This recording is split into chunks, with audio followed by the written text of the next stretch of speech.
রব্বুল আলামিন সূরাতুল বাকারার 272 নম্বর আয়াতে বলে, ওয়ামা তুনফিকু মিন খায়রি ওয়াফা ইলাইকুম ওয়া আনতুম লা তুযলামুন।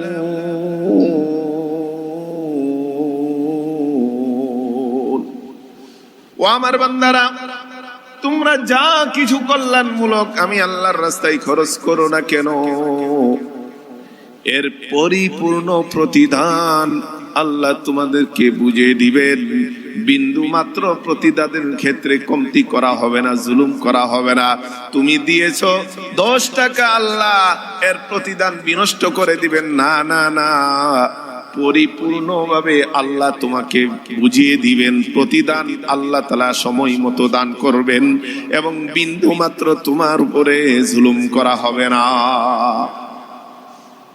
আল্লাহ এর প্রতিদান যে সুনিশ্চিত আল্লাহ বলেছেন, এবং কারোর প্রতি জুলুম করা হবে না সেটাও আল্লাহ তাআলা আমাদেরকে আশ্বাস দিয়েছেন। এজন্য আল্লাহ তাআলা সূরাতুল বাকারার 271 নম্বর আয়াতে বলেছেন, ইনতুবদুস সাদাকাতি ফানি'মাহি ওয়া ইন তুখফুহা ওয়া তু'তুহাল ফুকারা ফাহুয়া খায়রুল লাকুম ওয়া ইউকাফির আনকুম মিন সাইয়্যাতিকুম। ও বান্দারা, যেহেতু তোমাদের প্রতিদান সুনিশ্চিত, তাই তোমরা যদি প্রকাশ্যে যদি আমি আল্লাহর রাস্তায় দান করো সেটা কতই না উত্তম। তুমি প্রকাশ্যে দান করবা, তোমার দানে উজ্জীবিত হয়ে উৎসাহিত হয়ে ইন্সপায়ার পেয়ে অন্য আরেকজন, 2 জন, 10 জন দান করবে। সেই দানের সওয়াবগুলো তোমার আমলনামায় আমি আল্লাহ দিয়ে দিব। আমি আল্লাহ জুলুম করব না, আমি আল্লাহর জ্ঞান থেকে এটা কোনো ছুটে যাবে না। সব কিছু আমি একবারে পুঙ্খানুপুঙ্খানুভাবে আমি এটাকে বেষ্টিত করে রাখবো, গনে রাখবো। সব কিছুর প্রতিদান আমি আল্লাহ তোমাকে দিব। তুমি যদি প্রকাশ্যে দান করো সেটাই না কতই না উত্তম, আর যদি তুমি গোপনে দান করো সেটা তো আরো বেশি উত্তম। এই দানের বিনিময়ে আল্লাহ তোমার গুনাহগুলোকে মোচন করে দিবে। বলে সুবহানাল্লাহ। আসসালামু আলাইকুম ওয়া রাহমাতুল্লাহি ওয়া বারাকাতুহু।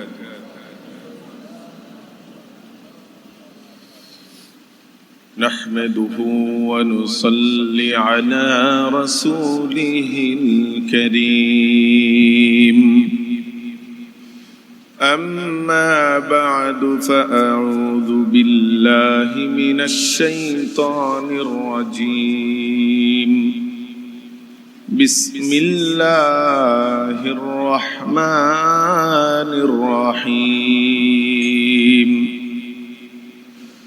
وما أنفقتم من نفقة أو نذرتم من نذر فإن الله يعلمه وما للظالمين من أنصار.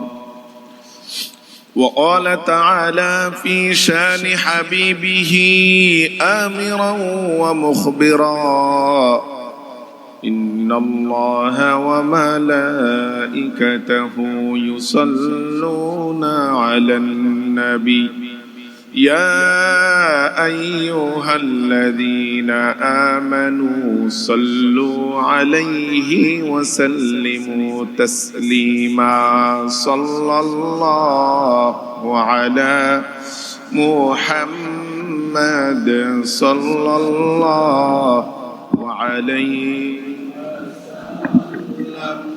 صلى الله على محمد صلى الله عليه وسلم.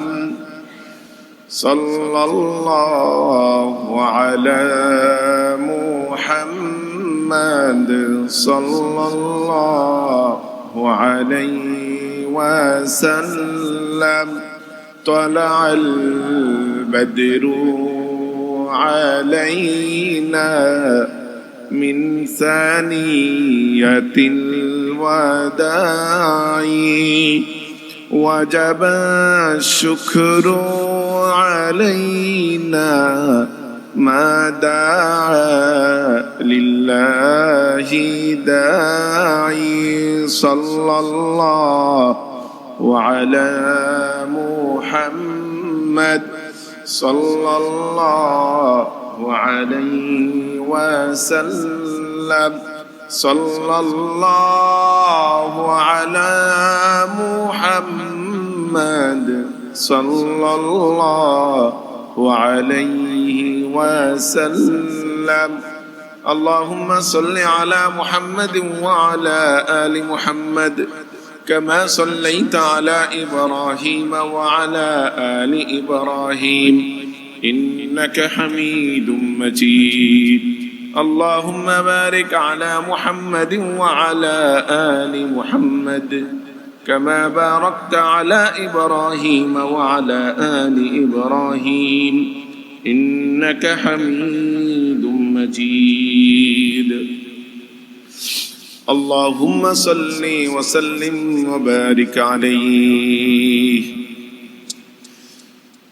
উপস্থিত সম্মানিত মুসল্লিয়ানে কেরাম মুরব্বিয়ানে আযম মহান রব্বুল আলামিনের দরবারে অসংখ্য গণিত শুকরিয়া আর কৃতজ্ঞতা জ্ঞাপন করছি যেই মহান রব্বুল আলামিন আমাদেরকে দুনিয়ার হাজারো ব্যস্ততাকে থেকে মুক্ত করে রব্বুল আলামিনের সন্তুষ্টির নিমিত্তে তারই ঘরে আসার বসার তৌফিকটুকু দান করেছেন সেজন্য সকলেই মন উজাড় করে মনের গহীন থেকে কালিমাতুশ শুকর একবার পড়ি আলহামদুলিল্লাহ। সম্মানিত মুসল্লিয়ানে কেরাম আমরা সকলেই অবগত আছি আমরা বিগত কয়েক জুমা যাবত আলোচনা করছিলাম আল্লাহর রাস্তায় দান সাদাকা এর ফজিলত মর্যাদা। আমরা পর্যায়ক্রমে আলোচনা শুনেছি দান সাদাকার ইহকালীন পার্থিব দুনিয়াবি কি উপকারিতা আছে। আমরা গত জুমায় শুনেছি যে দান সাদাকা আখিরাতের আমাকে কিভাবে উপকার করবে, আখিরাতে মুক্তির পাথেও কিভাবে দান সাদকা বানিয়ে দিবে সেটা আমরা জেনেছি। আজকে ইনশাআল্লাহ জানবো দান সাদকার কিছু অনন্য নমুনা বা দৃষ্টান্ত উদাহরণ। সাহাবায়ে কেরাম প্রিয় হাবিব সাল্লাল্লাহু আলাইহি ওয়াসাল্লাম কিভাবে দান সাদকা করেছেন করতেন এর কিছু উপমা এবং দৃষ্টান্ত আমরা ইনশাআল্লাহ জানবো। ওমা তৌফিক ইল্লা বিল্লাহ। রব্বুল আলামিন কোরআনে কারীমের সূরাতুল বাকারার 270 নম্বর আয়াতে বলেন ওয়ামা আনফাকতুম মিন নাফাকাতিন আও নাদারতুম মিন নাযরিন ফাইন্নাল্লাহা ইয়ালামুহু ওয়ামা লিয-যালিমিনা মিন আনসার। ও আমার বান্দারা ভালো করে তোমরা জেনে রাখো, শুনে রাখো, বুঝে রাখো,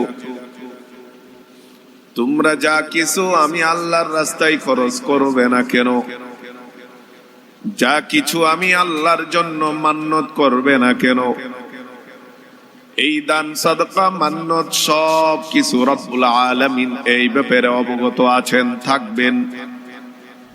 আর জেনে রাখো জালেম যারা আল্লাহর প্রাপ্ত সম্পদ পেও যারা আল্লাহর রাস্তায় দান করতে কৃপণতা বোধ করবে, দ্বিধা করবে, মালকে কুক্ষিগত করবে, সঞ্চয় করবে, আল্লাহর রাস্তায় দান করতে চাবে না, এরা হলো আল্লাহর বাণীতে জালেম। আল্লাহ বলেন জালেমদের আখিরাতে কোনো সাহায্যকারী থাকবে না।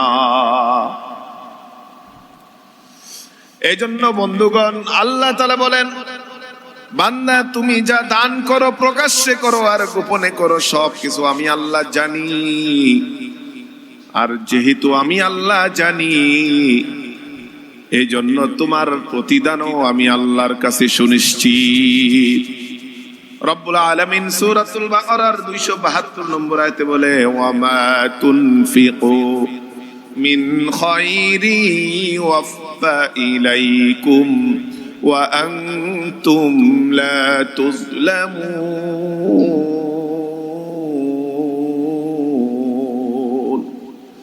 ও আমার বান্দারা তোমরা যা কিছু কল্যাণমূলক আমি আল্লাহর রাস্তায় খরচ করো না কেন এর পরিপূর্ণ প্রতিদান আল্লাহ তোমাদেরকে বুঝিয়ে দিবেন বিন্দু মাত্র প্রতিদানের ক্ষেত্রে কমতি করা হবে না জুলুম করা হবে না তুমি দিয়েছো 10 টাকা আল্লাহ এর প্রতিদান বিনষ্ট করে দিবেন না না না পরিপূর্ণভাবে আল্লাহ তোমাকে বুঝিয়ে দিবেন প্রতিদান আল্লাহ তাআলা সময় মতো দান করবেন এবং বিন্দু মাত্র তোমার উপরে জুলুম করা হবে না আল্লাহ এর প্রতিদান যে সুনিশ্চিত আল্লাহ বলেছেন এবং কারোর প্রতি জুলুম করা হবে না সেটাও আল্লাহ তাআলা আমাদেরকে আশ্বাস দিয়েছেন এজন্য আল্লাহ তাআলা সূরাতুল বাকারার 271 নম্বর আয়াতে বলেছেন ইনতুবুদুস সাদাকাতি ফানি'মাহি ওয়া ইন তুখফুহা ওয়া তু'তুহাল ফুকারা ফাহুয়া খায়রুল লাকুম ওয়া ইউকাফির আনকুম মিন সাইয়্যাতিকুম ও বান্দারা যেহেতু তোমাদের প্রতিদান সুনিশ্চিত তাই তোমরা যদি প্রকাশ্যে যদি আমি আল্লাহর রাস্তায় দান করো সেটা কতই না উত্তম তুমি প্রকাশ্যে দান করবা তোমার দানে উজ্জীবিত হয়ে উৎসাহিত হয়ে ইন্সপায়ার পেয়ে অন্য আরেকজন 2 জন 10 জন দান করবে সেই দানের সওয়াবগুলো তোমার আমলনামায় আমি আল্লাহ দিয়ে দিব আমি আল্লাহ জুলুম করব না আমি আল্লাহর জ্ঞান থেকে এটা কোনো ছুটে যাবে না সব কিছু আমি একবারে পুঙ্খানুপুঙ্খানুভাবে আমি এটাকে বেষ্টিত করে রাখবো গনে রাখবো সব কিছুর প্রতিদান আমি আল্লাহ তোমাকে দিব তুমি যদি প্রকাশ্যে দান করো সেটাই না কতই না উত্তম আর যদি তুমি গোপনে দান করো সেটা তো আরো বেশি উত্তম এই দানের বিনিময়ে আল্লাহ তোমার গুনাহগুলোকে মোচন করে দিবে বলে সুবহানাল্লাহ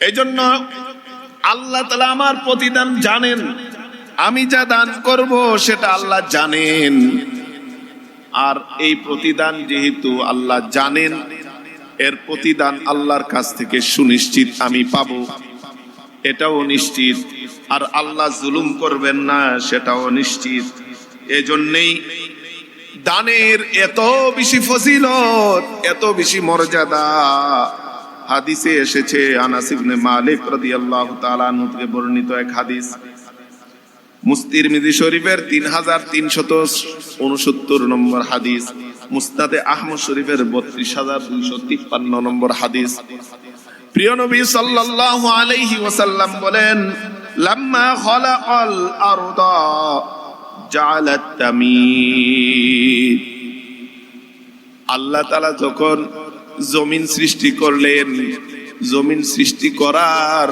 পর এই জমিন দুলতে ছিল নড়ছিল এই জমিন কাঁপতে ছিল এই জমিন পানির উপরে দুলছিল হেলছিল তখন আল্লাহ তাআলা পাহাড়কে সৃষ্টি করলেন আল্লাহ তাআলা সূরাতুন নাবার 6 নম্বর আয়াতে বলেন আলাম নাজআলিল আরদা মিহাদা ওয়াল জিবালা আওতাদা ওয়া খালাকনাকুম আজওয়াজা ও বান্দাগণ আমি কি তোমাদের জন্য এই জমিনকে বিছানা করি নাই এই জমিন যদি হেলতো দুলতো তাহলে বিছানা হতো না এই জমিনে তোমরা যখন বসতে তখন এভাবে কাত হয়ে চিত হয়ে পড়ে যেতে যখন শুতে তখন তোমরা উল্টা পাল্টা হয়ে যেতে এজন্য আল্লাহ তাআলা জমিনকে স্থির করার জন্য আল্লাহ বলেন আমি পাহাড়কে পেরেক হিসেবে সৃষ্টি করেছি বলি সুবহানাল্লাহ আল্লাহ তাআলা যখন এই জমিনকে সৃষ্টি করলেন আল্লাহ পাহাড়কে সৃষ্টি করলেন প্রিয় নবী সাল্লাল্লাহু আলাইহি ওয়াসাল্লাম বলেন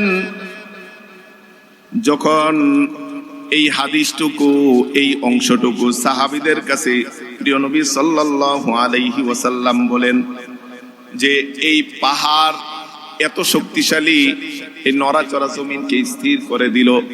সাহাবায়ে কেরাম বললেন, ইয়া রাসূলুল্লাহ, এই পাহাড়ের চেয়ে শক্তিশালী কোনো কিছু আল্লাহর কাছে আছে কিনা? তখন রাসূল বলেন, এই পাহাড়ের চেয়ে শক্তিশালী হলো লোহা আল হাদিদ।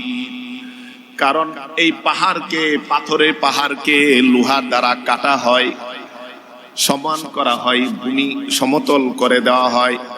সাহাবায়ে কেরাম জিজ্ঞেস করলেন, এই লোহা থেকে শক্তিশালী আরো কিছু আছে কিনা আল্লাহ সৃষ্টির মাঝে? রাসূল করিম সাল্লাল্লাহু আলাইহি ওয়াসাল্লাম উত্তর দিলেন, লোহার চেয়ে শক্তিশালী হলো আল্লাহর সৃষ্টি আগুন। কারণ আগুন দ্বারা এই লোহাকে গলিয়ে দেওয়া হয়। আগুন দ্বারা এই লোহা গলিয়ে যেমন ইচ্ছা এমনই মানুষ বিভিন্ন সরঞ্জাম বানাতে পারে। তাই এই লোহার চেয়ে শক্তিশালী হলো আগুন। সাহাবায়ে কেরাম জিজ্ঞেস করলেন, ইয়া রাসূলুল্লাহ, এই আগুনের চেয়ে শক্তিশালী আর কিছু কি আছে? বলল, হ্যাঁ, আগুনের চেয়ে শক্তিশালী হলো পানি। কারণ পানি আগুনকে নিভিয়ে দেয়। বলি সুবহানাল্লাহ।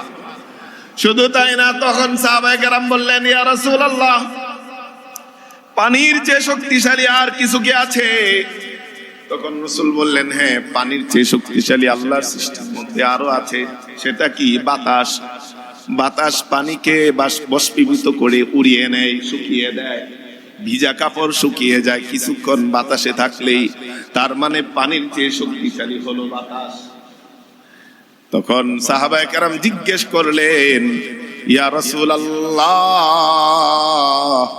এই বাতাসের চেয়ে শক্তিশালী কি আর কিছু আছে কিনা? রাসূল বললেন, বাতাসের চেয়ে শক্তিশালী হলো বান্দার গোপনীয় দান সাদকা, যেটা বান্দা দেওয়ার সাথে সাথে আল্লাহ কবুল করে নেয়। বলি আল্লাহু আকবার। তার মানে এই জমিনের চেয়ে কে স্থির করার জন্য আল্লাহ সৃষ্টি করলেন পাহাড়। পাহাড়ের চেয়ে শক্তিশালী লোহা, লোহার চেয়ে শক্তিশালী আগুন, আগুনের চেয়ে শক্তিশালী পানি, পানির চেয়ে শক্তিশালী হলো বাতাস, বাতাসের চেয়ে শক্তিশালী হলো এই দান সাদাকা। বলি সুবহানাল্লাহ। তাই দানা সাদাকার পাওয়ার দুনিয়া এবং আখিরাতে অনেক বেশি, অনেক বেশি। এই পাওয়ার বোঝানোর জন্য আল্লাহ বলেছেন। রাসূল হাদিসে উপমা দিয়ে, দৃষ্টান্ত দিয়ে সুন্দর করে আমাদেরকে বুঝিয়েছেন, এত পাওয়ারের দান বান্দা, এটাকে তুমি অবহেলা করলে চলবে না। এজন্যই এই দানের কত ফজিলত মর্যাদা আল্লাহ তাআলা সূরাতুল বাকারার 261 নম্বর আয়াতে বলেছেন, মাসালুল লাযীনা ইউনফিকুনা আমওয়ালাহুম ফি সাবিলিল্লাহ কামাসালি হাববাতিন আমবাতাত سبع سنابل في كل سنبلة 100 حبة والله يضاعف لمن يشاء والله واسع عليم। রব্বুল আলামিন বলেন, ও বান্দা, এই দানের কি ফজিলত জানো কি তুমি? এটা এমন একটা দৃষ্টান্ত। এই দান সাদকা, ছোট্ট একটা দান সাদকা হলো একটা বীজের মতো। বীজ, একটা ধানের বীজ, একটা গমের বীজের মতো। এই একটা বীজ যখন তুমি লাগাও, এই একটা আমবাতাত সাবআ সানাবিল, একটা বীজ 60টা শীষ জন্ম দেয় কমপক্ষে। একটা ধান গাছ থেকে 60টা ধান গাছের শীষ জন্মায়। ঠিক কি ঠিক না বলেন? আমরা যারা কৃষি করি জানি, একটা এই চারা থেকে কমপক্ষে ধানের যে মুষ্টি হয়, শীষ হয় কমপক্ষে 60টা শীষ হয়। আল্লাহ তাআলা বলেন, প্রত্যেকটা শীষে কমপক্ষে 100 দানা হয়, 100 ধান হয়। বলি সুবহানাল্লাহ। আল্লাহ তাআলা কি সুন্দর ভাবে দৃষ্টান্ত দিয়ে বলেন, বান্দা, দান সাদকা এমন দৃষ্টান্ত যেমন একটা বীজ থেকে হয় 60টি শীষ, 60টি শীষ থেকে উৎপাদন হয় 700 ধান, 700 গম। এমনি ভাবে তুমি যদি 1 টাকা আল্লাহর রাস্তায় দান করো, কমপক্ষে 700 গুণ পর্যন্ত সওয়াব আল্লাহর কাছে পেয়ে যাবা। বলি সুবহানাল্লাহ। আল্লাহ বলে দিতে পারতেন সরাসরি যে হ্যাঁ 1 টাকায় 700 গুণ, এভাবে না বলে আমরা যেভাবে বান্দারা সহজে বুঝি এইভাবে আল্লাহ তাআলা একটু বোঝানোর চেষ্টা করেছেন। একটা ধান তুমি চারার উপর করো, 7টা শীষ উৎপন্ন হয়, 7টা শীষে প্রতিটা শীষে কমপক্ষে 100 দান হয়। যেমনি ভাবে একটা ধান দিয়া 700 দান পেতে পারো। বান্দা, আমি আল্লাহ যে বলছি 700 গুণ সওয়াব পাবা, এটা কোনো অযৌক্তিক না, অমৌলিক না। তোমরা দুনিয়ার মাঝে 1 টাকা কাউকে দিলে 700 টাকা কেউ তোমাকে দিবে না। 1 টাকা কাউকে যদি তুমি কর্জে হাসানা দাও, 700 গুণ প্রতিদান তোমাকে দিবে না। তুমি যত ব্যাংক আছে, যত ব্যবসা আছে, 1 টাকা লাগাইলে 700 গুণ লাভ হবে না। কিন্তু তুমি সহজে বুঝো, একটা ধানে 700 দান যেমন হয়, আমি আল্লাহর কাছে 1 টাকা দান করলে কমপক্ষে 700 গুণ তুমি প্রতিদান পেয়ে যাবা। বলি সুবহানাল্লাহ। শুধু কি তাই, আল্লাহ আয়াতের পরের অংশে আরেকটু যুক্ত করেন, ওয়াল্লাহু ইউদাইফু লিমান ইয়াশা। ও বান্দারে জেনে রাখো, একে শুধু 700 নয়, তোমার দানের একনিষ্ঠতা যদি, ইখলাসিয়ত যদি, আল্লাহর জন্য দান করার মানসিকতা যদি যত বড় হবে, তোমার সম্পদটা যত বেশি হালাল হবে, আল্লাহ শুধু 700 গুণ না, আল্লাহ যাকে ইচ্ছা এই 700 গুণকে লক্ষ কোটি গুণ পর্যন্ত সওয়াব বৃদ্ধি করে দেন। আল্লাহ পরে একটা উদাহরণ দিয়েছে 700 দিয়ে, আল্লাহ বলেন আল্লাহু ইউদাইফু লিমান ইয়াশা। আল্লাহ যাকে চান তার প্রতিদান তো আরো কোটি কোটি গুণ, লক্ষ কোটি গুণ বাড়িয়ে দেন। বলি সুবহানাল্লাহ।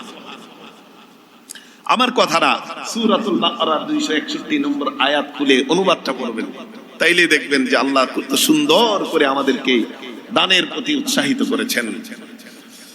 তাই বন্ধু, যেই দান সদকার এত ফজিলত, এত মর্যাদা, যেটা ব্যাখ্যায় প্রিয় নবী সাল্লাল্লাহু আলাইহি ওয়াসাল্লাম এর কাছে একদিন এক সাহাবী একটি উষ্টি নিয়ে এসেছে, উট নিয়ে এসেছে, নাকাতুন মাখতুমা। আতা রাজুলান বিসাদাকাতিন নাকাতিন মাখতুমা।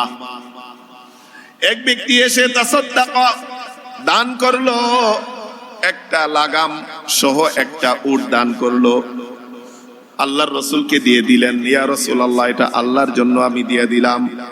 তখন রাসূল করিম সাল্লাল্লাহু আলাইহি ওয়াসাল্লাম বলেন, লাকা বিসাবঈ মিআতি নাকাতিন মাখতুবাতিন মাখতুতাতিন ইয়াউমাল কিয়ামাহ। এই একটা লাগাম বিশিষ্ট উটের বিনিময়ে কিয়ামতের দিন কমপক্ষে তুমি 700 লাগাম বিশিষ্ট উট পেয়ে যাবা।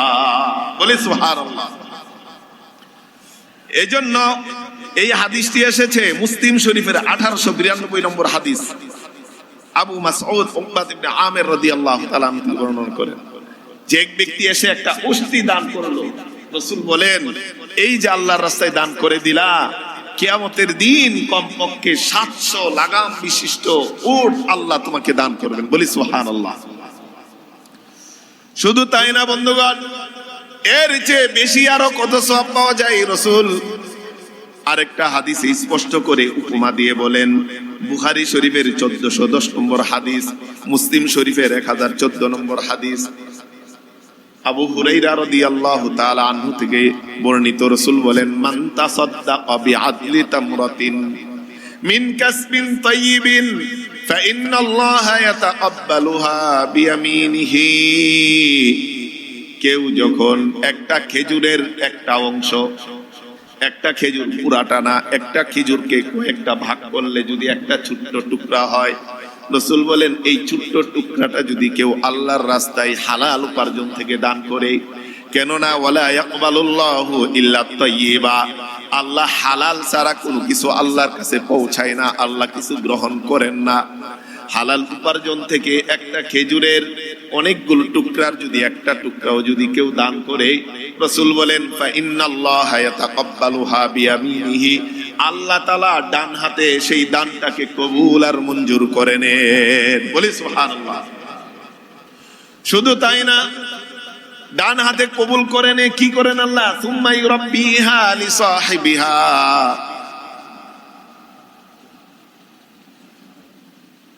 সুম্মা ইউরাব্বিহা লিসাহিবিহা, এই দানের ছোট্ট টুকরাটাকে আল্লাহ লালন করেন, পালন করেন, বড় করেন।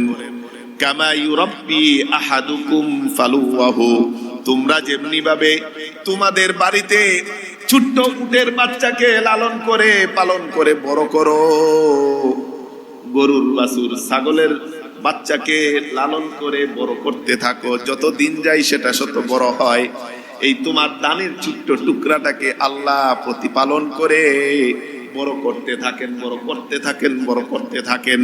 রাসূল বলেন হাত্তা তাকুনা মিসলাল জাবালি, ওই খেজুরের ছোট্ট অংশটা, এক একটা অংশ আল্লাহর এই প্রতিপালনে বড় করতে করতে উহুদ পাহাড়ের মতো একটা বড় পাহাড় হয়ে যায়। বলি সুবহানাল্লাহ।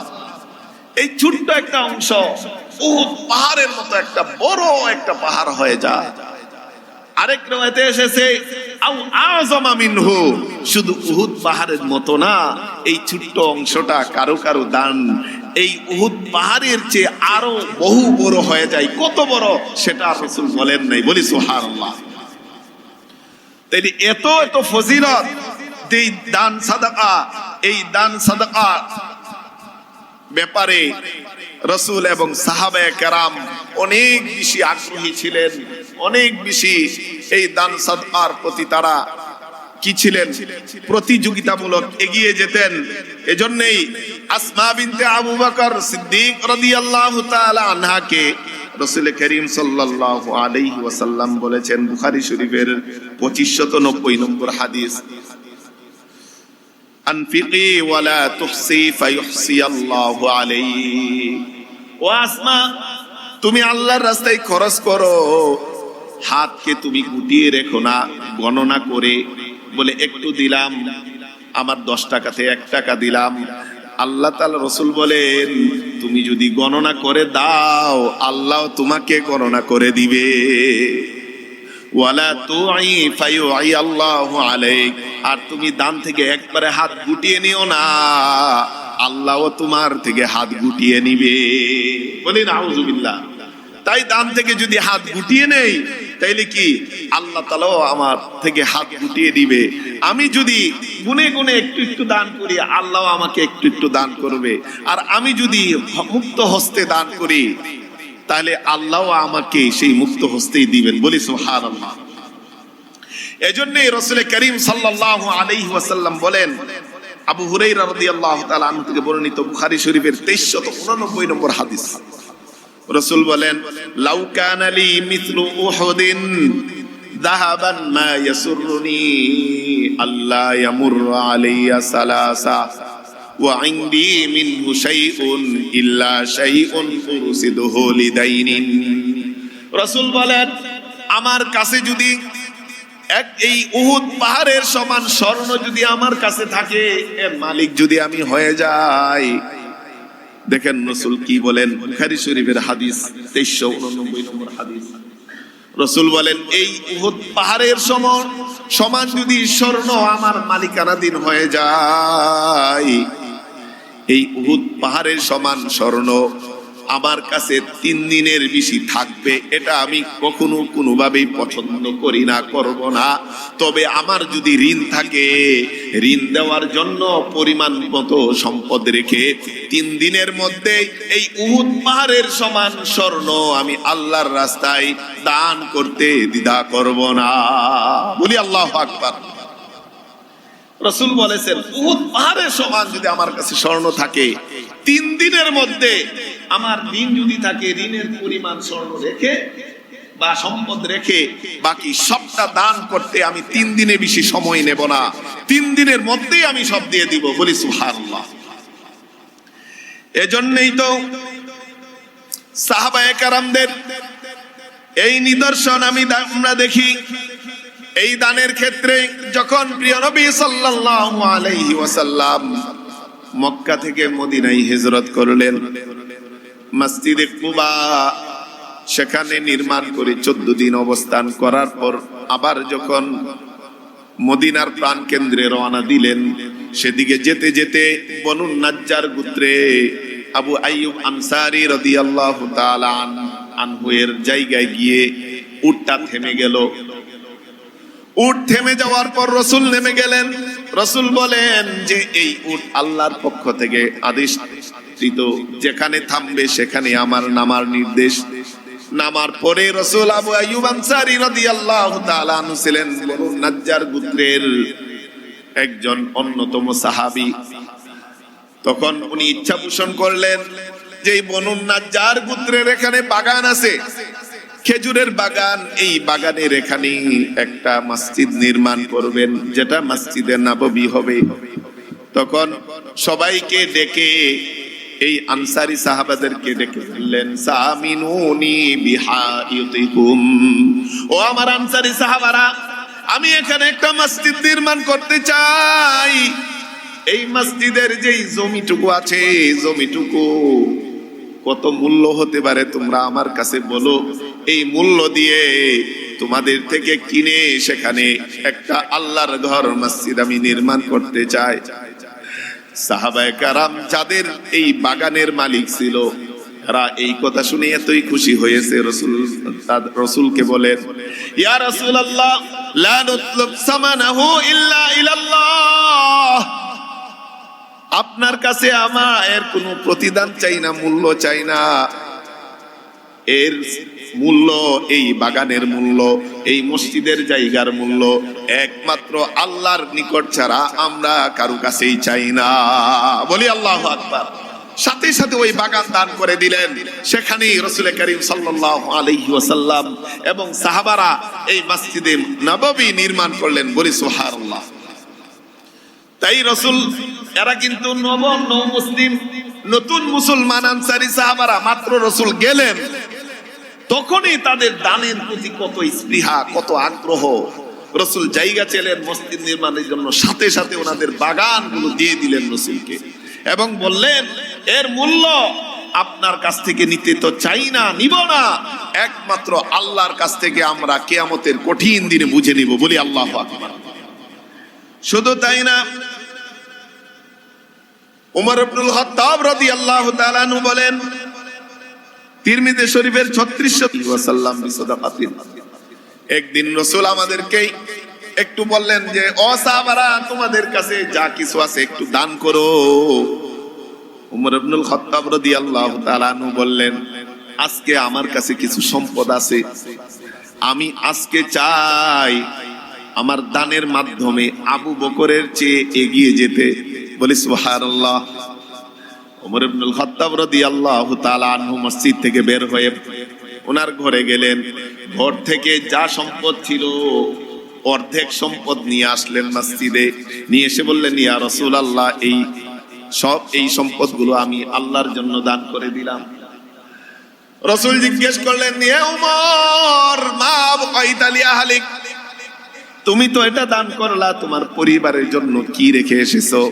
উমর বললেন, মিসলাহু ইয়া রাসূলুল্লাহ, আমি যা এনেছি সমপরিমাণ পরিবারের জন্য রেখে এসেছি, অর্ধেক আমি আল্লাহর রাস্তায় অকাতরে দান করে দিলাম। বলি সুবহানাল্লাহ। অর্ধেক দান করে দিলেন। একটু পরে আবু বকর রাদিয়াল্লাহু তাআলা আনহু আসলেন, কিছু হান্ডি পাতিল এই সব কিছু দান নিয়ে আসলেন। আসার পর বললেন, ইয়া রাসূলুল্লাহ, এই যে আমার কাছে এই ছিল, আপনি নেন, দান হিসেবে কবুল করেন। রাসূল জিজ্ঞেস করলেন, ও আবু বকর, মা আবকাইতা লি আহলিকা, তুমি তোমার পরিবারের জন্য কি রেখে এসেছো? উমর রাদিয়াল্লাহু তাআলা আনহুকে জিজ্ঞেস করা হয়েছে, তুমি পরিবারের জন্য কি রেখে এসেছো? উনি উত্তর দিলেন, অর্ধেক, আর অর্ধেক আমি আল্লাহর রাস্তায় দান করেছি। আবু বকর রাদিয়াল্লাহু তাআলা আনহুকে জিজ্ঞেস করলেন, তুমি তোমার পরিবারের জন্য কি রেখে এসেছো? আবু বকর রাদিয়াল্লাহু তাআলা আনহু উত্তর দিলেন, ইয়া রাসূলুল্লাহ, আবকাইতু আল্লাহ ওয়া রাসূলা, আমার পরিবারের কিছুই রাখি নাই, আল্লাহ এবং আল্লাহর রাসূলকে পরিবারের জন্য রেখে এসেছি। বলি আল্লাহু আকবার। মানে যা ছিল ঘরে সব নিয়ে এসেছে।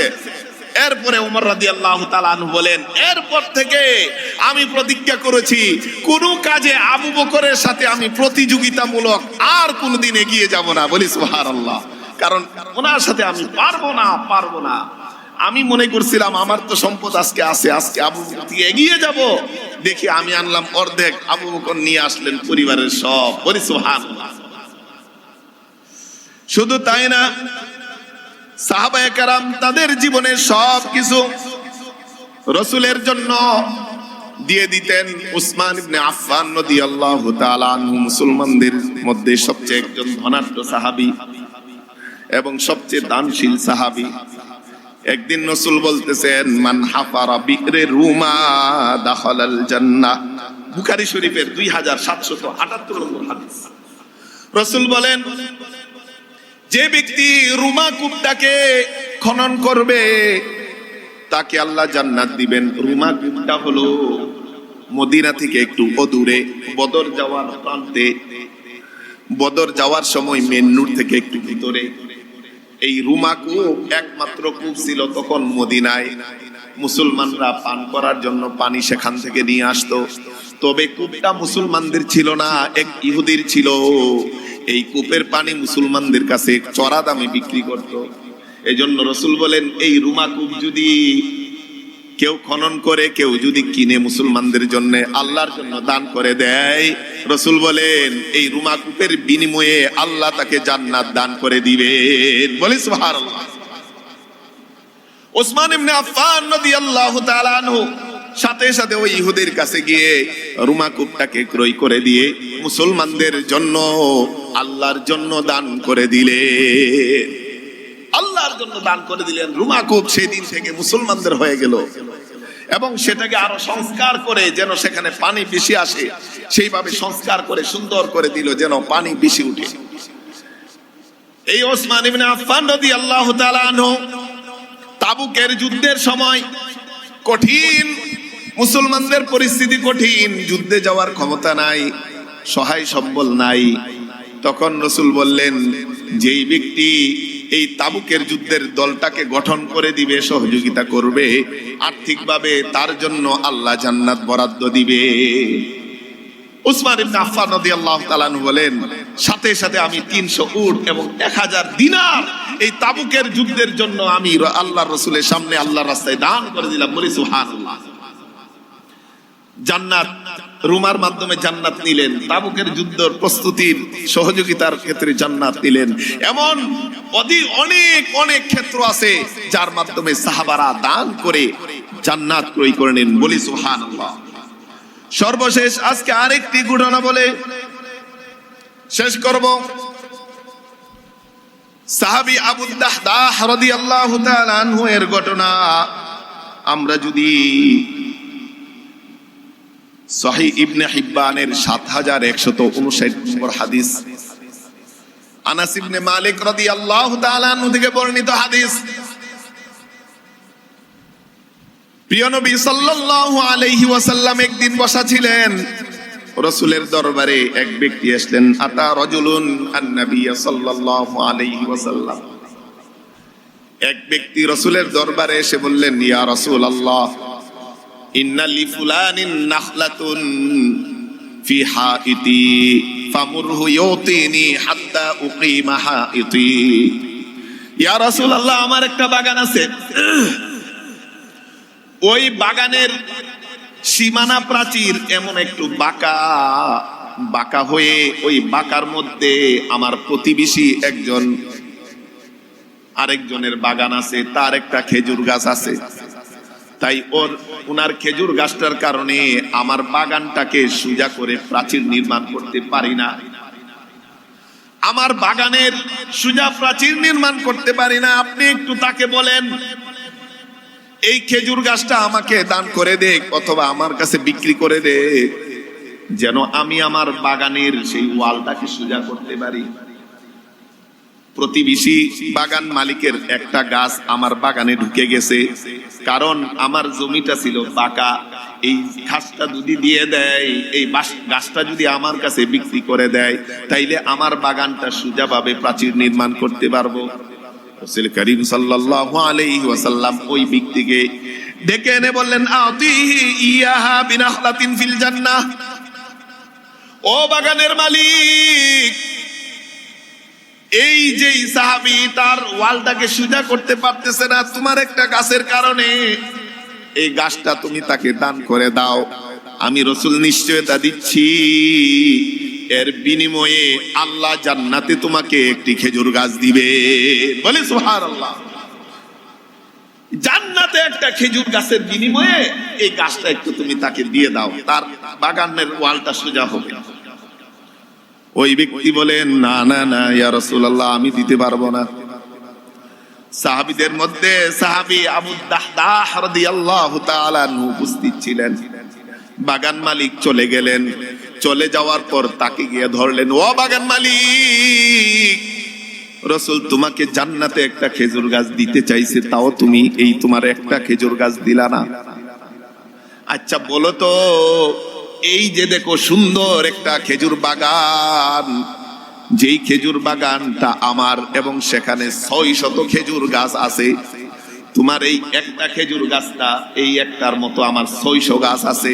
আচ্ছা বলো তো, বলো বলো, আমার এই 600 খেজুর গাছের বাগানের বিনিময়ে তুমি কি আমার কাছে ওই একটা খেজুর গাছ বিক্রি করবা কিনা? বলি সুবহানাল্লাহ। তখন ওই বাগান মালিক রাজি হয়ে গেলেন, ঠিক আছে, ওই একটা গাছ আমি তোমার কাছে বিক্রি করে দিলাম, এর বিনিময়ে পার্শ্ববর্তী 600 খেজুর গাছের বাগান আমাকে দিয়ে দিবা। সাথে সাথে আবু দাহদাহ সাহাবী রাদিয়াল্লাহু তাআলা আনহু রাজি হয়ে গেলেন এবং তাকে ওই 600 খেজুর গাছের বাগান তাকে দিয়ে দিলেন একটা খেজুর গাছের বিনিময়ে। দেওয়ার পর সাথে সাথে খুশিতে আত্মহারা হয়ে রাসূলের দরবারে হাজির হয়ে গেলেন আবু দাহদাহ। গিয়ে বলেন, ইয়া রাসূলুল্লাহ, ওই যে একটা খেজুর গাছ বলেছিলেন মালিককে দিতে, ওইটা আমি কিনে নিয়েছি আমার বাগানের মাধ্যমে। আমার 600 খেজুর গাছের বাগান তাকে দিয়ে দিয়েছি, একটা খেজুর গাছ কিনে নিয়েছি, ওই একটা খেজুর গাছ আমি আপনাকে দিয়ে দিলাম। ওই খেজুর গাছটা আপনি চাইলে ওই বাগান মালিককে দিয়ে দিতে পারেন, যেন তার ওয়ালটা সোজা করতে পারে। তবে এর বিনিময়ে আপনি যেটা বলেছিলেন জান্নাতে একটা খেজুর গাছ পাওয়া যাবে, সেটা আমাকে দিতে হবে।